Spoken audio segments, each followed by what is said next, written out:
Imagina por un instante que todo aquello que has creído sobre una de las figuras más reverenciadas de la historia occidental, la Madre de Jesús, es, en realidad, una construcción, un relato embellecido por el tiempo, una historia tan elaborada que ha terminado por eclipsar cualquier vestigio de realidad. Te has detenido a considerar, aunque sea fugazmente, que la Virgen María, tal como la conoces, ¿podría ser más una obra de arte teológica que un personaje de carne y hueso? Es una pregunta incómoda, lo sé.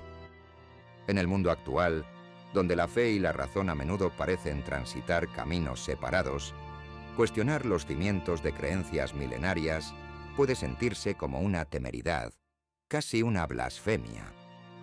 Pero ¿no es acaso en la audacia de la pregunta, en el valor de mirar de frente a la duda, donde reside la verdadera búsqueda de la verdad? Permíteme ser directo desde el inicio. ¿Es la Virgen María una figura histórica tangible? ¿Una mujer que caminó por las polvorientas calles de Nazaret?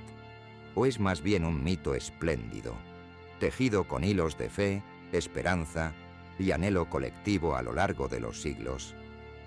Y si nos adentramos aún más en el corazón de la controversia, ¿qué ocurre con el dogma que define su esencia, su virginidad perpetua? ¿Es este un hecho histórico inquebrantable o una interpretación teológica, una metáfora elevada a la categoría de verdad literal? Esta es la encrucijada en la que nos encontramos.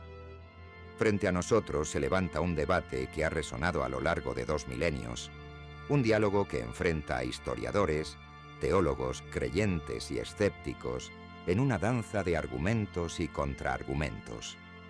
Y en el centro de esta danza, como una joya enigmática, se encuentra la figura de María, la Madre, la Virgen, el icono.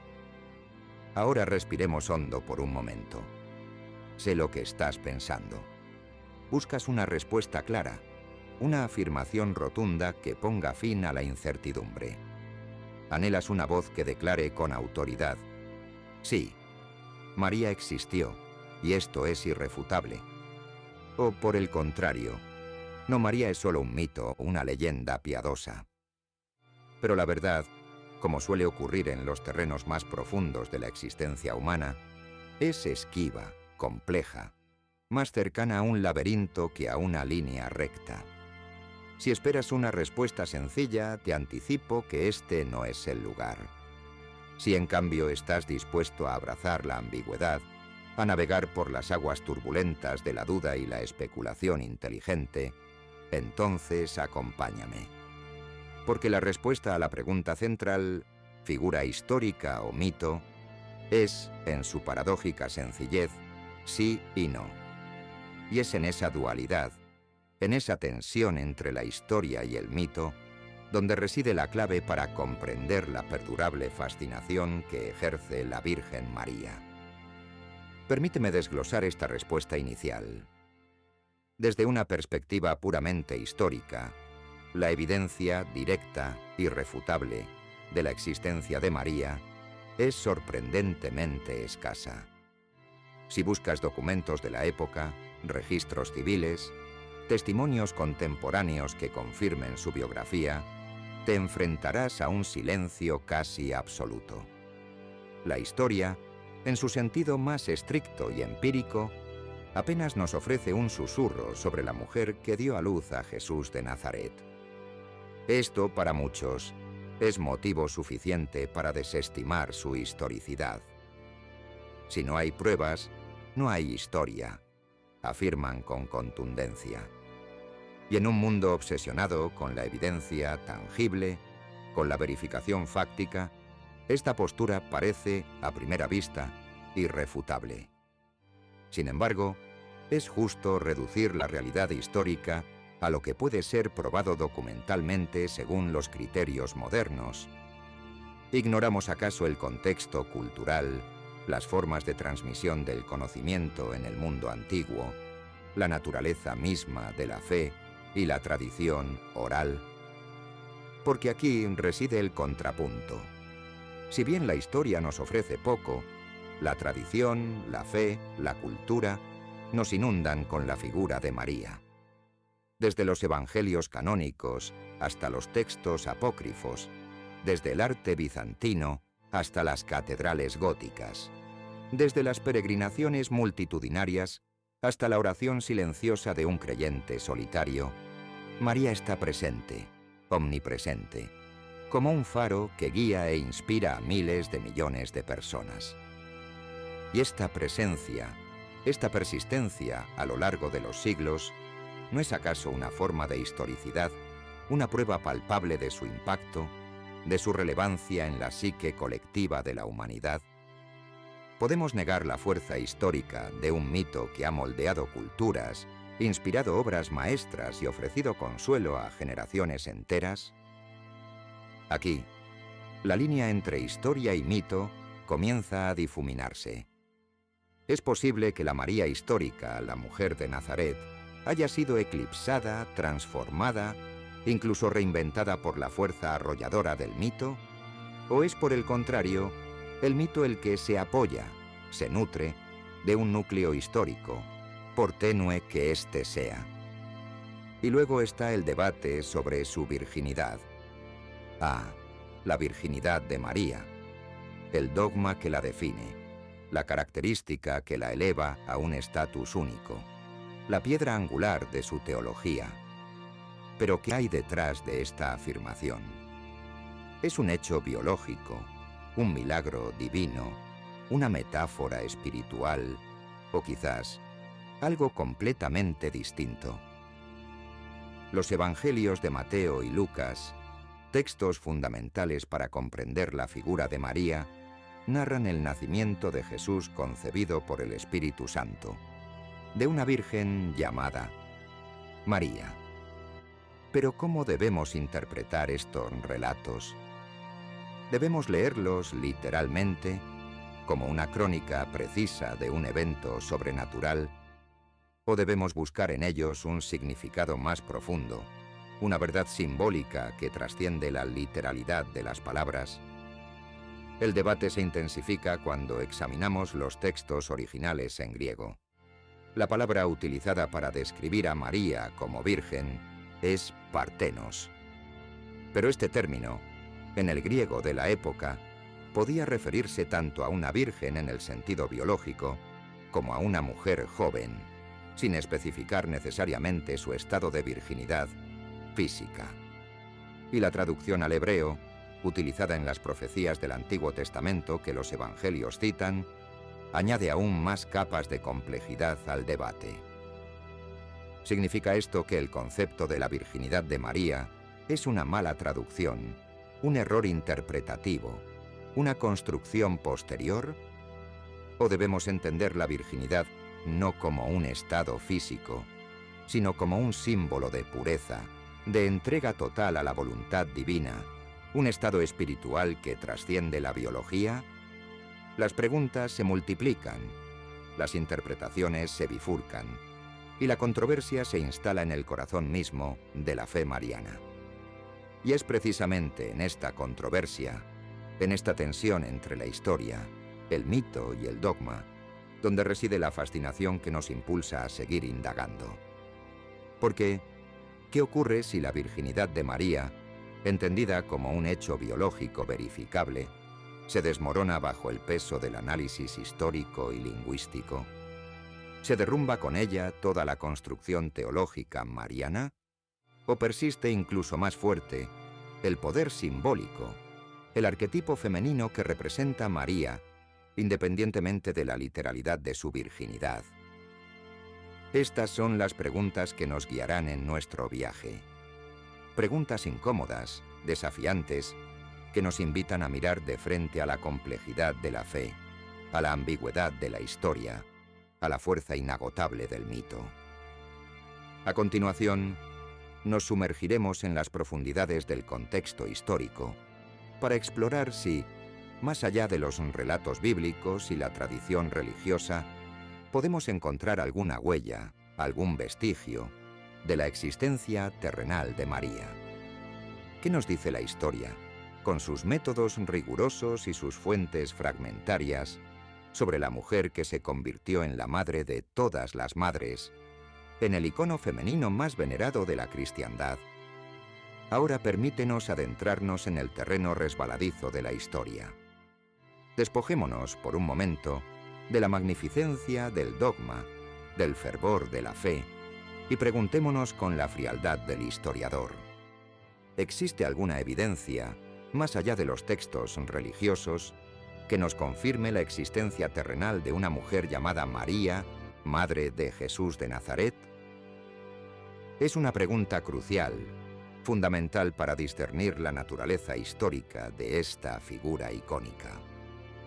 Porque, si la historia permanece en silencio, si las fuentes seculares guardan un mutismo absoluto sobre María, ¿no deberíamos cuestionar la base misma de su historicidad?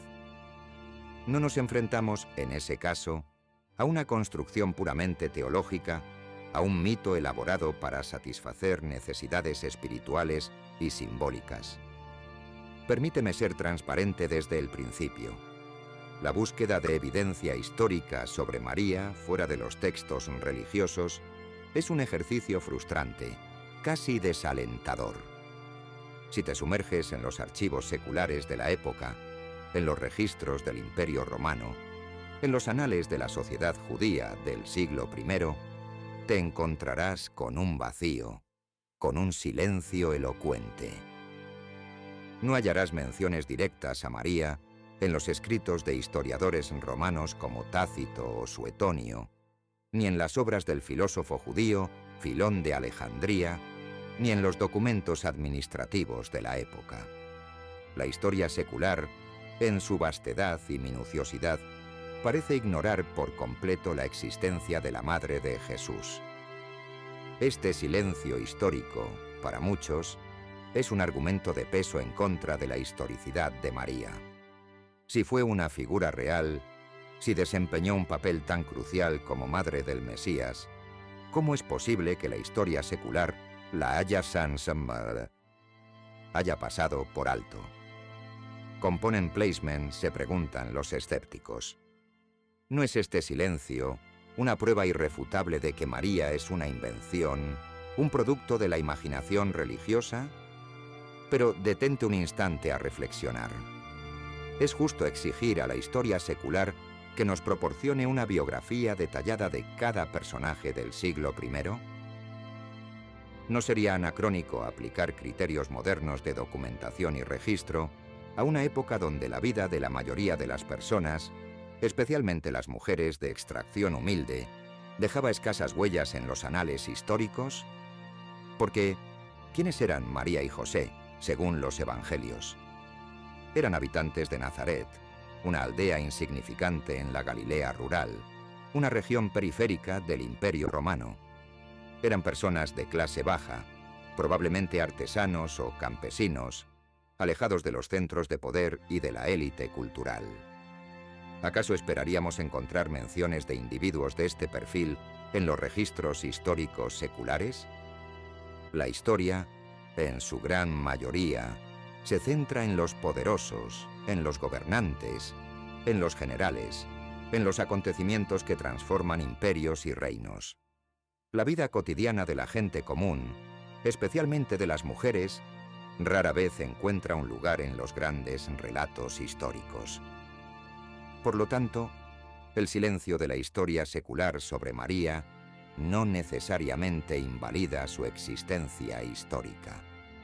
Podría simplemente reflejar las limitaciones de las fuentes históricas disponibles, la naturaleza selectiva de la historia y el sesgo inherente a los registros del pasado.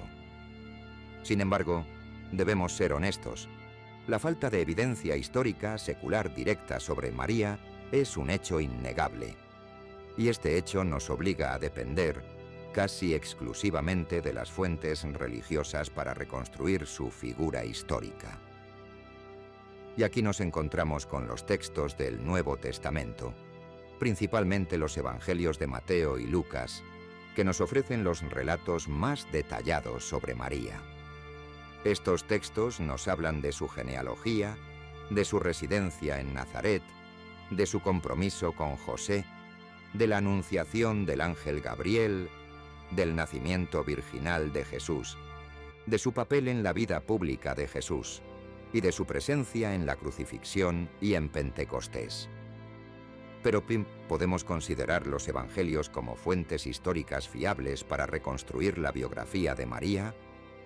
¿Son estos textos, escritos décadas después de los acontecimientos que narran, testimonios imparciales y objetivos, o son más bien documentos de fe, escritos con una agenda teológica y una intención evangelizadora? El debate entre los expertos es intenso y complejo. Algunos argumentan que los evangelios contienen elementos históricos genuinos, reminiscencias de tradiciones orales y testimonios oculares que se remontan a la época de Jesús y sus primeros seguidores. Otros, en cambio, sostienen que los evangelios son principalmente obras de ficción religiosa, construcciones teológicas elaboradas para promover la fe en Jesús como el Mesías y para consolidar la doctrina cristiana. Es crucial reconocer que los evangelios no son biografías en el sentido moderno del término. No pretenden ofrecernos un retrato exhaustivo y objetivo de la vida de Jesús o de María. Son más bien proclamaciones de fe, narraciones teológicas que buscan transmitir un mensaje espiritual y religioso. Por lo tanto, debemos abordar los evangelios con cautela y discernimiento, siendo conscientes de sus limitaciones como fuentes históricas. Podemos extraer de ellos información sobre el contexto cultural, las creencias religiosas y las tradiciones de la época, pero debemos ser prudentes a la hora de aceptar al pie de la letra sus relatos sobre la vida de María y Jesús.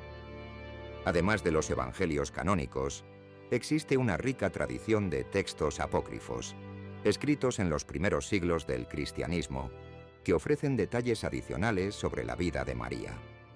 Textos como el protoevangelio de Santiago, el evangelio del pseudo Mateo y el evangelio del nacimiento de María nos presentan relatos más elaborados sobre su infancia, su juventud y su vida familiar. Estos textos apócrifos, aunque no son reconocidos como canónicos por la Iglesia, son valiosos para comprender el desarrollo de la tradición mariana y las creencias populares sobre María en los primeros siglos del cristianismo. Sin embargo, debemos tratarlos con aún mayor precaución que los evangelios canónicos, ya que su carácter legendario y su distancia temporal con respecto a los acontecimientos que narran son aún mayores. En resumen, la evidencia histórica sobre María fuera de los textos religiosos es prácticamente inexistente. Los evangelios nos ofrecen los relatos más detallados sobre su vida, pero debemos abordarlos con cautela, siendo conscientes de sus limitaciones como fuentes históricas. Los textos apócrifos añaden detalles adicionales, pero su valor histórico es aún más cuestionable. Entonces, ¿qué podemos decir con certeza histórica sobre María? La respuesta, una vez más, es decepcionante para aquellos que buscan pruebas irrefutables. La historia, en su sentido más estricto, nos ofrece muy poco. Podemos afirmar, con un grado razonable de certeza, que existió una mujer llamada María en el siglo I, en Galilea, que fue la madre de Jesús de Nazaret. Pero más allá de esta afirmación básica, todo lo demás se adentra en el terreno de la especulación, la interpretación teológica y la tradición religiosa. Pero detente un momento. ¿Significa esta falta de evidencia histórica que la historia de María es falsa, que es una invención piadosa, un mito sin fundamento real? ¿O podría ser que la falta de evidencia histórica no invalida necesariamente la historia, sino que nos invita a interpretarla de una manera diferente, a buscar el significado de María no tanto en los hechos verificables del pasado, sino en su impacto cultural, en su resonancia espiritual, en su poder simbólico? Porque, ¿no es acaso la historia también una cuestión de interpretación, de perspectiva, de significado? ¿Podemos reducir la realidad histórica a lo que puede ser probado documentalmente? ¿O debemos también considerar las dimensiones más sutiles, más elusivas, de la experiencia humana, como la fe, la tradición y el mito? En el siguiente capítulo, nos sumergiremos en el corazón del debate teológico sobre María, para explorar uno de los dogmas más controvertidos y definitorios de su figura: su virginidad. ¿Qué nos dicen los textos bíblicos sobre la virginidad de María? ¿Cómo se ha interpretado este concepto a lo largo de los siglos? ¿Y qué implicaciones tiene para nuestra comprensión de María como figura histórica y como icono de fe? A continuación nos adentraremos en el fascinante y a menudo polémico debate sobre la virginidad de María desde una perspectiva bíblica. Ahora, Miesi, abandonemos momentáneamente la historia secular y volvamos nuestra mirada hacia el texto que, para millones de creyentes, constituye la fuente primordial de conocimiento sobre María, la Biblia. Y dentro de la Biblia, centrémonos en el dogma que define su esencia, la creencia que la eleva a un estatus singular: su virginidad. Permíteme ser claro desde el inicio. La base bíblica para la creencia en la virginidad de María se encuentra fundamentalmente en los Evangelios de Mateo y Lucas. Son estos dos textos del Nuevo Testamento los que narran, con detalles que a menudo se interpretan como complementarios, el evento fundacional de la cristiandad: la concepción y el nacimiento de Jesús.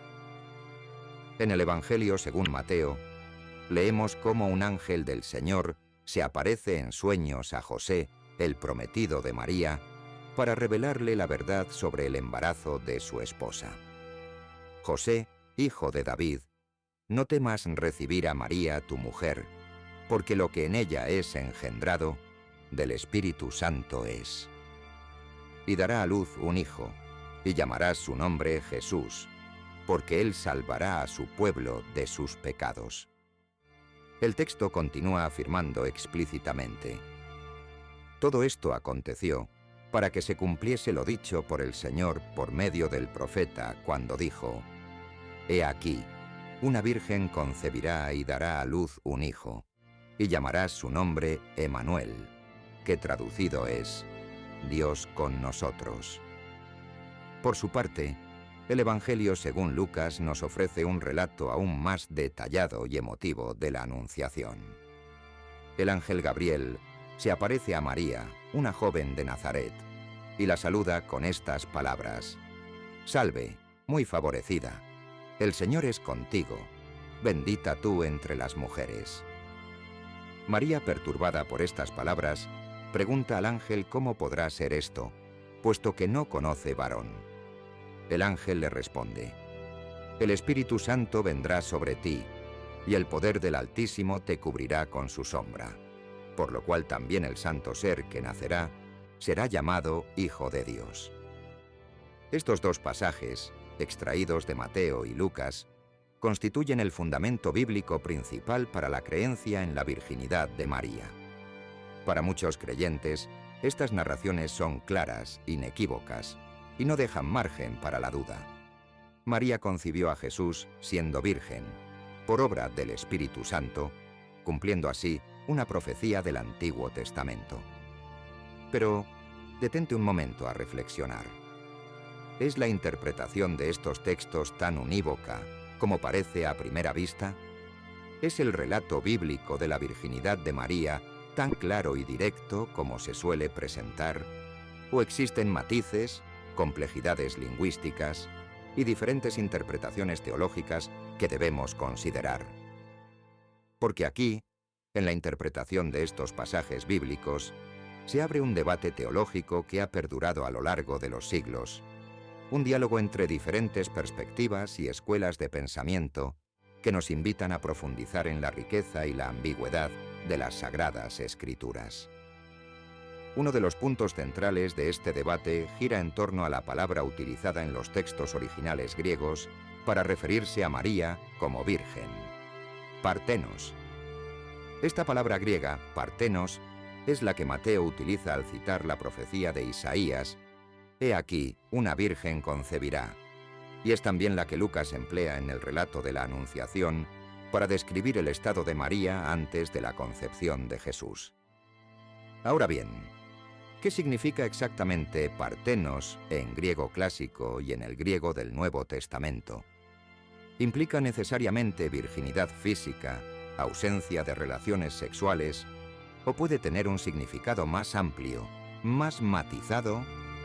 Los expertos en lingüística bíblica nos dicen que la palabra partenos podía referirse, en el griego de la época, tanto a una virgen en el sentido biológico estricto, como, de manera más general, a una mujer joven, especialmente una mujer soltera y no casada.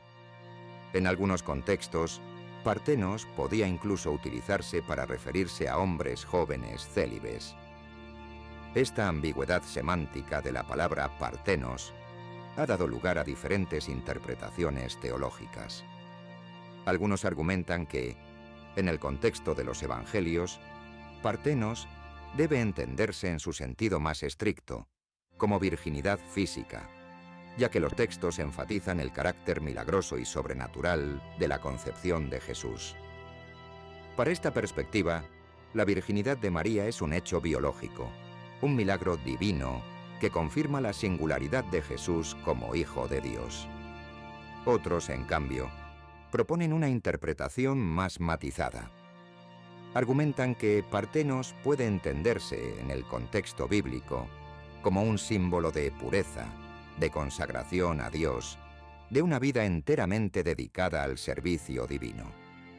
Para esta perspectiva, la virginidad de María no debe entenderse necesariamente como un hecho biológico literal, sino como una metáfora espiritual, un símbolo de su entrega total a la voluntad de Dios.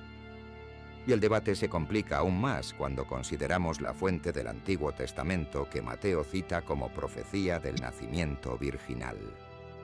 El libro de Isaías, capítulo 7, versículo 14. En este pasaje, el profeta Isaías anuncia: «Por tanto, el Señor mismo os dará señal.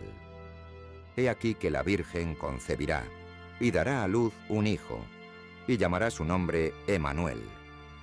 Ahora bien, ¿cuál es la palabra hebrea original que se esconde detrás de la traducción griega partenos en este pasaje de Isaías? La palabra hebrea es alma. Y aquí reside otro punto crucial del debate. Porque ¿qué significa realmente alma en hebreo bíblico? ¿Es un sinónimo exacto de virgen en el sentido biológico o tiene un significado más amplio, más ambiguo?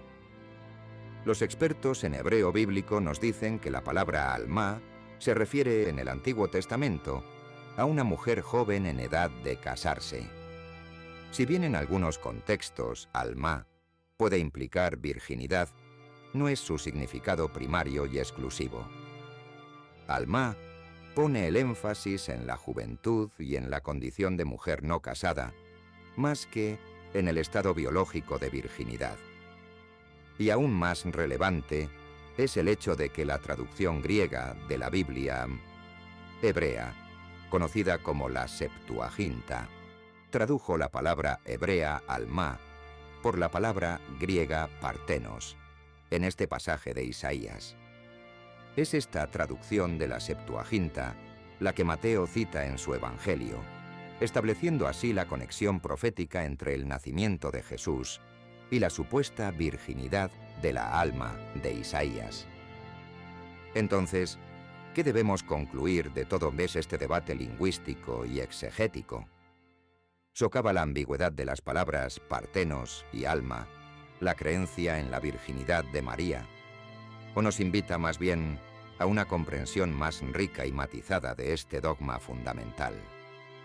La respuesta, una vez más, no es sencilla. Las diferentes interpretaciones de los textos bíblicos y la complejidad lingüística de las palabras clave nos muestran que el debate sobre la virginidad de María no es un asunto cerrado, un dogma inamovible e incuestionable. Existe un espacio para la reflexión, para la interpretación, para la búsqueda de un significado más profundo que trascienda la literalidad de las palabras. Pero detente un momento a considerar. ¿Disminuye la fe en María? ¿Se debilita la creencia en su singularidad si admitimos la complejidad lingüística y las diferentes interpretaciones de los textos bíblicos? ¿O es, por el contrario, esta misma complejidad, esta riqueza de matices, la que enriquece nuestra comprensión de María, la que nos invita a una fe más madura, más informada, más personal? Porque, ¿no es acaso en el diálogo con la duda, en la confrontación con la complejidad, donde se fortalece la fe verdadera? ¿No es en la búsqueda honesta de la verdad, incluso en los terrenos más resbaladizos de la interpretación bíblica, donde encontramos un significado más profundo, más auténtico, más personal? En lugar de socavar la creencia, el debate lingüístico y teológico sobre la virginidad de María puede paradójicamente enriquecer nuestra comprensión de este dogma fundamental. Nos invita a ir más allá de la literalidad de las palabras, a explorar las diferentes capas de significado, a dialogar con la tradición, a confrontar diferentes perspectivas y a forjar una fe que no teme la pregunta, que no huye de la complejidad, que se nutre de la búsqueda constante de la verdad. A continuación, abandonaremos el terreno del debate bíblico y teológico para explorar otra dimensión fundamental en la comprensión de la figura de María: su impacto cultural. Más allá de la cuestión de su historicidad o de la interpretación de su virginidad, ¿cómo ha influido la imagen de María en la cultura, en el arte, en la sociedad a lo largo de los siglos? ¿Cuál es el poder arquetípico de esta figura femenina que ha cautivado a miles de millones de personas en todo el mundo? A continuación, nos sumergiremos en el fascinante mundo del impacto cultural de María, para descubrir cómo su imagen ha trascendido las fronteras de la religión y se ha convertido en un arquetipo universal. Ahora dejemos atrás por un momento las disquisiciones teológicas y las incertidumbres históricas, para contemplar un hecho innegable, palpable, abrumador: el impacto cultural de la figura de María. Sea figura histórica o mito, sea virgen perpetua o mujer de su tiempo, una cosa es incuestionable: la imagen de María ha permeado la cultura occidental, y más allá, con una fuerza y una persistencia asombrosas. Permíteme ser categórico desde el principio. El impacto cultural de la Virgen María es inmenso, omnipresente, indiscutible. Desde las catedrales góticas que se elevan hacia el cielo invocando su nombre, hasta las humildes capillas de aldea donde arden velas en su honor, desde las obras maestras del Renacimiento que la representan con belleza serena, hasta las canciones populares que narran sus milagros y sus virtudes, María está presente, visible, audible, en cada rincón de nuestra cultura. Y esta omnipresencia no se limita al ámbito religioso. La imagen de María ha trascendido las fronteras de la fe y se ha infiltrado en el arte, la literatura, la música, el cine, la moda e incluso la publicidad. Desde la Madonna Sixtina de Rafael hasta las esculturas barrocas de imagineros anónimos, desde los poemas marianos de la Edad Media hasta las películas contemporáneas que exploran su figura, María ha sido una fuente inagotable de inspiración, un arquetipo femenino que resuena en lo más profundo de nuestra psique colectiva. Pero detente un instante a reflexionar. ¿Cómo ha logrado la imagen de María ejercer una influencia cultural tan vasta y duradera? ¿Qué hay en esta figura femenina que la ha convertido en un icono universal, capaz de trascender épocas, culturas y creencias religiosas?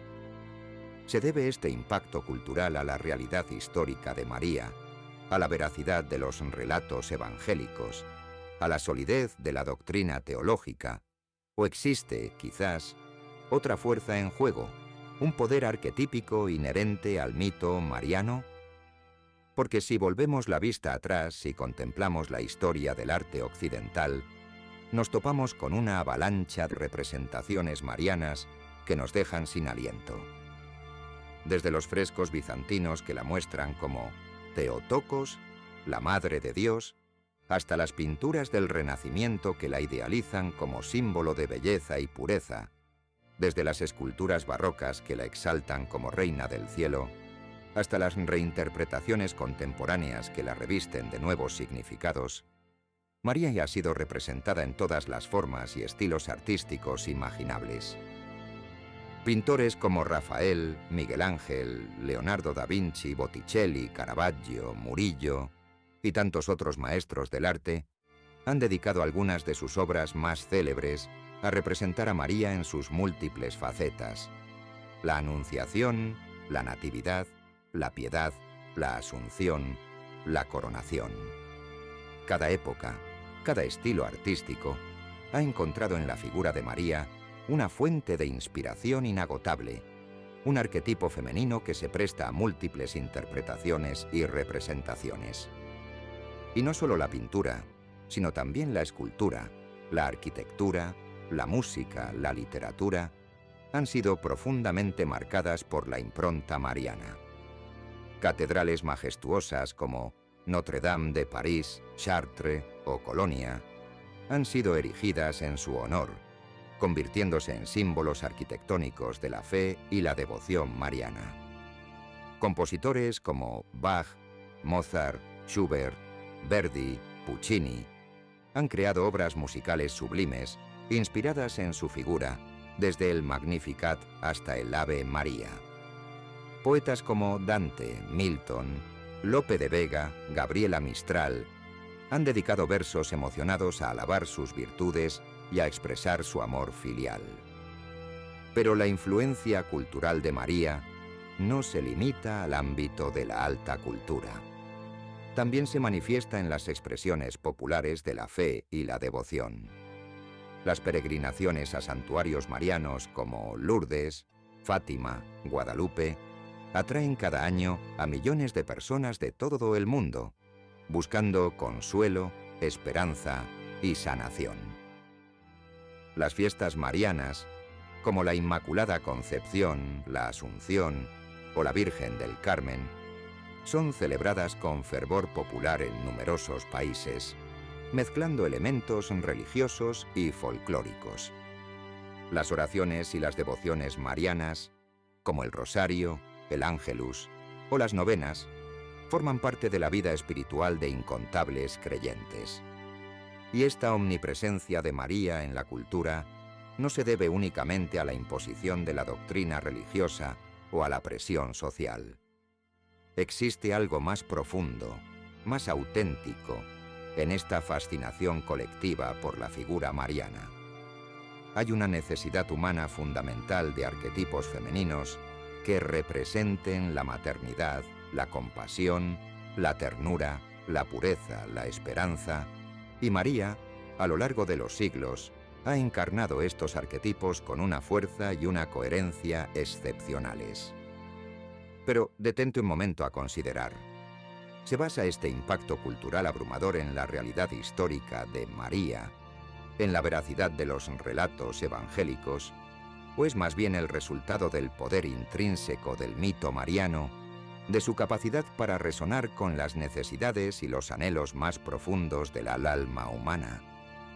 Porque si la historia de María es tenue, si la evidencia secular es escasa, si el debate sobre su virginidad persiste, ¿cómo explicar esta fascinación cultural universal, esta persistencia iconográfica a lo largo de los siglos?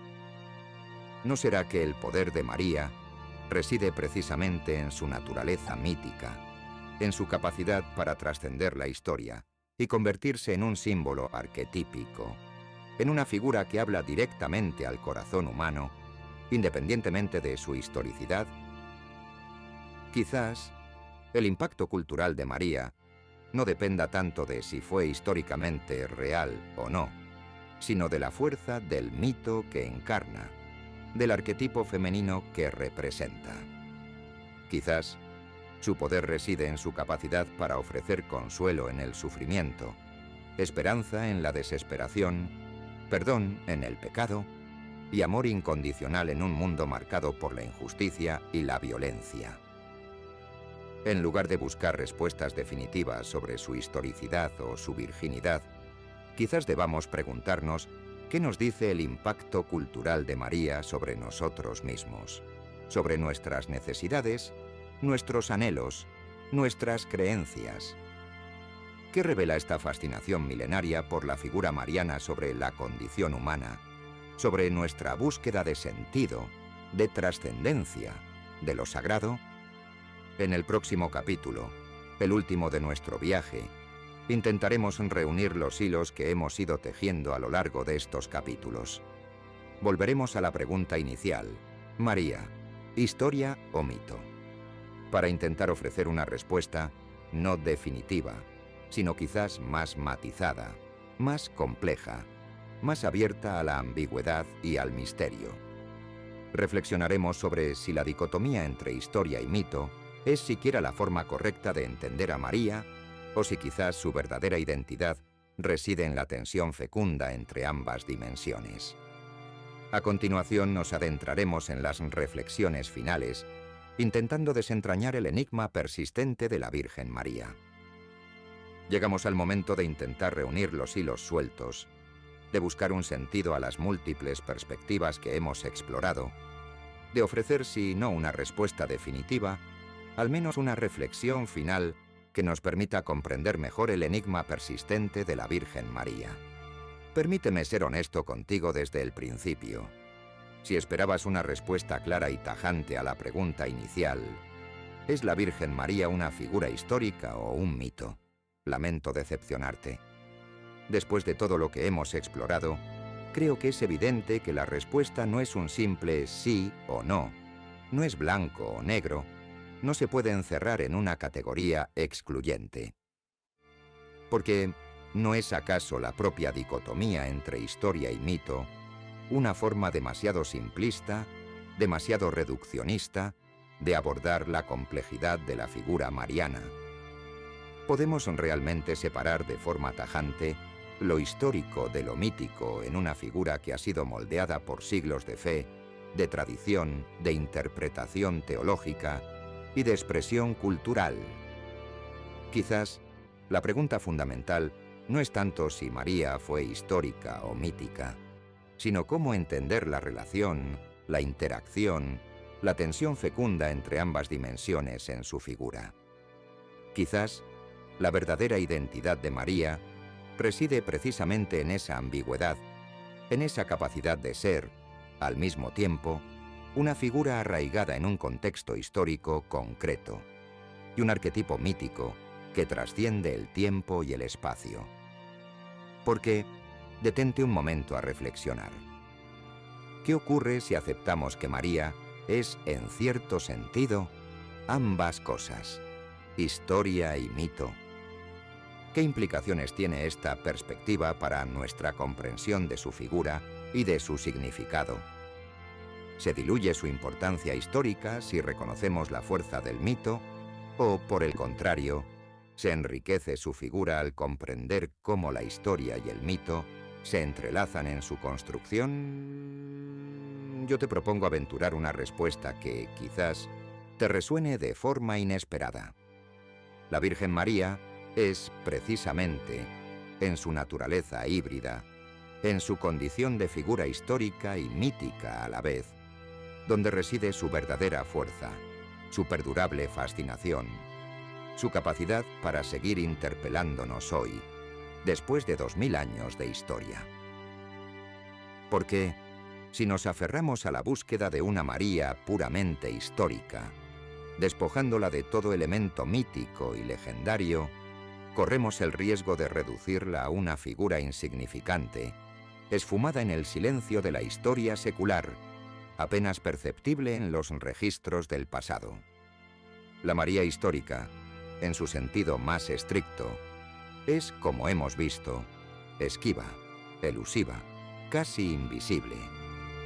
Pero si, por el contrario, nos centramos exclusivamente en la dimensión mítica de María, ignorando por completo su posible raíz histórica, corremos el riesgo de convertirla en una mera construcción simbólica, en un arquetipo vacío, desconectado de la realidad humana, privado de la carne y la sangre de una mujer concreta, que vivió en un tiempo y un lugar determinados. La María puramente mítica, desarraigada de la historia, corre el riesgo de convertirse en una abstracción, en una idea desencarnada, en un símbolo sin referente real. La verdadera riqueza, la verdadera complejidad, la verdadera fascinación de la figura de María reside, en mi opinión, en la tensión creativa entre ambas dimensiones, entre la historia y el mito. Es en esa intersección, en esa ambigüedad constitutiva, donde encontramos la clave para comprender su enigma persistente. Porque, ¿no es acaso el mito una forma de verdad, una manera de acceder a dimensiones de la realidad que escapan al análisis histórico y a la verificación empírica?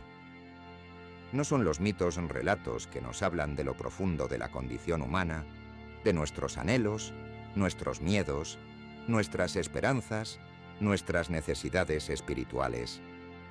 ¿No son los mitos arquetipos que resuenan en lo más hondo de nuestra psique colectiva, ofreciéndonos modelos de comportamiento, fuentes de inspiración y caminos hacia la trascendencia? La figura de María, en su dimensión mítica, encarna arquetipos femeninos universales que han cautivado a la humanidad a lo largo de la historia. Es la madre, la que da la vida, la que nutre, la que protege, la que ofrece consuelo y refugio. Es la Virgen, símbolo de pureza, de integridad, de entrega total a un ideal superior. Es la Reina, coronada en el cielo, intercesora poderosa ante la divinidad, fuente de gracia y misericordia. Estos arquetipos, inherentes al mito mariano, resuenan en lo más profundo de nuestra alma, independientemente de nuestras creencias religiosas o de nuestra visión del mundo. Nos hablan de la maternidad, de la feminidad, de la espiritualidad, de la trascendencia, de una manera que trasciende la literalidad de la historia y la rigidez del dogma. Pero al mismo tiempo, la figura de María no puede ser reducida a un mero arquetipo mítico, a un símbolo vacío de contenido histórico. Existe, subyacente a la construcción mítica, la tenue huella de una mujer real, una mujer que vivió en un tiempo y un lugar concretos, que experimentó alegrías y sufrimientos, que amó y fue amada, que creyó y dudó, que luchó y perseveró. Esa María histórica, por esquiva y fragmentaria que sea su imagen, nos recuerda que el mito mariano no surge de la nada, no es una invención puramente imaginaria, sino que se arraiga en una realidad humana, en la vida de una mujer concreta que de alguna manera dejó una huella imborrable en la historia y en la conciencia colectiva. Y quizás la verdadera clave para comprender el enigma persistente de la Virgen María reside en aceptar esta dualidad constitutiva, en abrazar la tensión entre la historia y el mito, en reconocer que su figura se nutre tanto de la realidad histórica como de la fuerza del arquetipo. Quizás la Virgen María no es ni puramente histórica ni puramente mítica, sino algo más complejo, más misterioso, más rico en significados y resonancias. Es una figura que se sitúa en la frontera entre lo humano y lo divino, entre lo concreto y lo trascendente, entre la historia y el mito. Y en esa frontera, en esa tierra de nadie donde se cruzan y se confunden la historia y el mito, es donde reside el verdadero poder de la Virgen María, su capacidad para seguir interpelándonos, inspirándonos, conmoviéndonos, después de 2000 años de historia. Un poder que no depende tanto de la verificación histórica de su biografía o de la literalidad de sus dogmas, sino de la fuerza del arquetipo femenino que encarna, del mito viviente que representa, del enigma persistente que nos invita a seguir buscando, a seguir reflexionando, a seguir creyendo, a seguir amando. Te invito, ahora que hemos llegado al final de este viaje, a que sigas reflexionando sobre estas preguntas, a que explores por ti mismo las múltiples facetas de la figura de María, a que te adentres en su historia, en su mito, en su impacto cultural, y a que formes tu propia opinión, tu propia comprensión, tu propia relación con este enigma persistente que es la Virgen María. Porque, en última instancia, la verdad sobre María no es algo que se pueda descubrir de una vez por todas, sino una búsqueda constante, un diálogo abierto, una exploración personal que puede durar toda una vida. Y quizás, en esa búsqueda, en ese diálogo, en esa exploración, resida la mayor riqueza, el mayor tesoro que la figura de la Virgen María tiene para ofrecernos.